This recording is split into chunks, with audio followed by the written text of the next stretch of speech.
I'm Jo and I am on a quest to being less miserable. I'm really hoping that it's just that I am an ungrateful brat and that a simple gratitude list will fix this. However, after doing a little bit of research, I found out that it's not. I will talk about the most effective way at the end, and it will also help you be less anxious, help your immune system, and therefore, hopefully, be less miserable. So you're just going to have to stick around for a bit.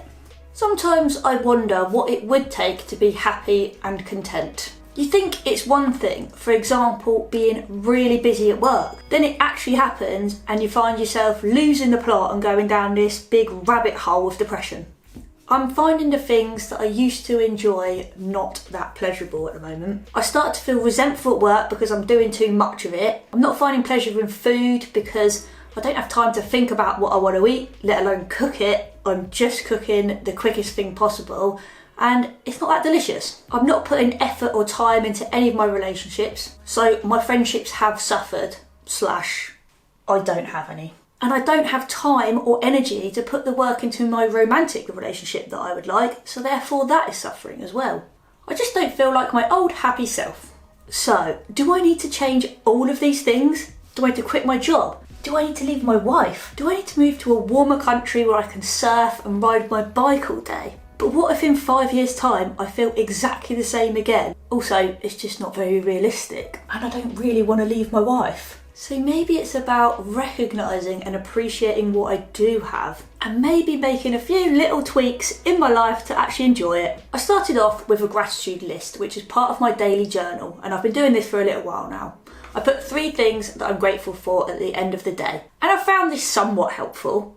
It makes me feel nice. For example, maybe I had a really tough day at work, the client's skin was like rubber, it was really hard to get the ink in, but we actually had a really good conversation about life and I felt really positive at the end of the tattoo. I could focus on the really hard bit that I struggled through the tattoo, or I could put on my gratitude list that I'm really glad that we got to have a really enriching conversation. So flipping the negative to a positive. Side note, you can't always turn a negative to a positive. I just want to mention the importance of that, and I'm not one of those people that's like, no matter what happens, there's going to be something positive that can come out of it. No, some really bad shit happens and there's no reason for it and there's no positive from it. However, I do believe that you can get stuck in negativity and just seeing negative of things, and that's something that I want to make sure that I'm not doing. So if there is a positive there, try and see that and focus on that when you're doing your gratitude list.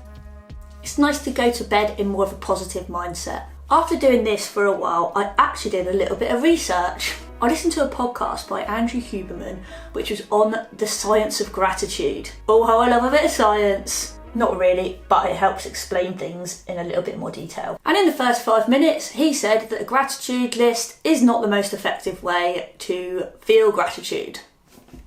It's not as effective as experience gratitude in real life. But what does that mean? So basically, it's watching people or hearing stories from people who have given or received gratitude. So third-hand gratitude. It's heartwarming, it makes you feel good. Maybe do a little happy cry because you feel that there are good people in the world, helping other people and doing nice things. And I think that's why I absolutely bawl my eyes out every time that I watch Queer Eye on Netflix. I think this show is a great example of this if you're thinking, how do I watch people receive or give gratitude? 5 people coming together, maybe plus a few more in production, helping out an individual who's really struggling with life. They're so thankful because they really changed their lives. And usually it's not because of the main crazy things like anything dramatic.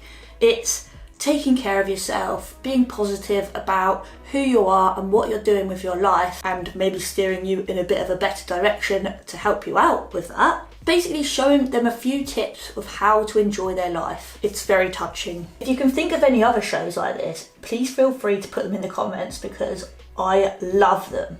Maybe that's why they call it Feel Good TV. So you could start off with a gratitude list. It's still going to make you feel good. You could then watch some feel-good TV shows or stories on YouTube or any other social media where someone is giving and receiving gratitude.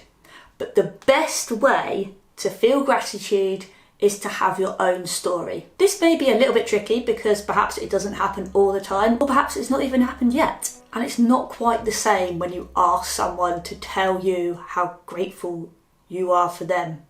No, wrong way around. It's not quite the same if you ask someone to tell... And it's not quite the same if you ask someone to tell you how grateful they are for you. You just gotta let it come. Perhaps a good starting point is for you to show your appreciation and gratitude to other people when they've done something that has really helped you out. Then hopefully you'll put it out in the world, leading by example, and then it will all come back to you at some point, and there's your story. Again, I'm not sure how effective it is if your intention is to be grateful to others just so you can get it back. If you do have an example of someone who has authentically reached out to you to show their appreciation for you, you need to write it down in as much detail as possible. This is the best way to get all that goodness into your bones. Hubberman doesn't quite put it like that, but... So from the very start, set the scene. Write down how you felt beforehand. Write down how you felt during and after. All those feelings, trying to get the emotion into the story as well as all of the words that were said. And that is key, the emotions and how you felt. Any body sensations. Write it down. That's just the first time doing this practice. You don't have to write a mega story every time. When it comes to the more regular practice, all you have to do is write down a few bullet points of that story, just to remind you of those emotions and sensations. I just want to mention the differences I've found doing these two different things. So with the gratitude list, I said that, yeah, it makes me feel a little bit good and positive before bed. However, reading this gratitude story / the bullet points has made me feel so much different because I've put those feelings and sensations in the list. So for example, I put, it made my heart feel warm and I had tingles in my tummy. So when I read the bullet points, I feel those things again, and to feel those sensations feels really good, like top tier next to the list. And it doesn't even have to be every day. Hubberman explains that you could probably do this 3 times a week from 1 minute to 5 minutes to get the maximum benefits, which is amazing. It's not long at all. Doing this won't just improve being a bit happier, it'll actually make you feel less anxious, less fearful, and more motivated to be active. Yay! Hubberman mentions a study. He actually mentions loads of studies, but this one was the one that stuck out the most. Authenticity and gratitude. For example, if you're saying, I'm so glad I have a job and I'm getting paid, that's great. If you actually really hate your job, what you're doing, who you're working with, like really hate it, you can't lie to yourself. If someone gave you £100,000 but did it reluctantly, even though you desperately need it to start your business, it's not going to feel the same as someone really wanting to give that to you and saying, I'm so excited about seeing your business come to life. Giving and receiving gratitude has to be authentic, and that is the key takeaway point here.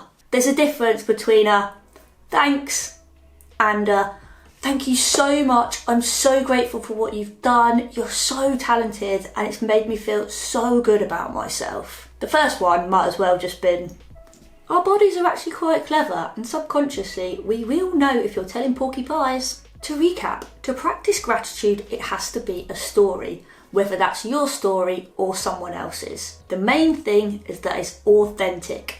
Giving and receiving the gratitude. You don't have to recite the whole story every time you do the practice, just the bullet points and the emotions and sensations. And it only has to be 1 to 5 minutes long, 3 times a week. And the benefits of doing a regular gratitude practice are anti-inflammatory markers in the body, brain-heart breathing coordination, reducing anxiety, fearfulness, and increasing motivation. I hope you found this video useful and that you haven't had to change everything in your life to the extremes and have just realised how grateful you are to the people in your life. I really mean that. Please subscribe to my channel if you haven't already, give me a thumbs up, perhaps leave a little comment in the comments section.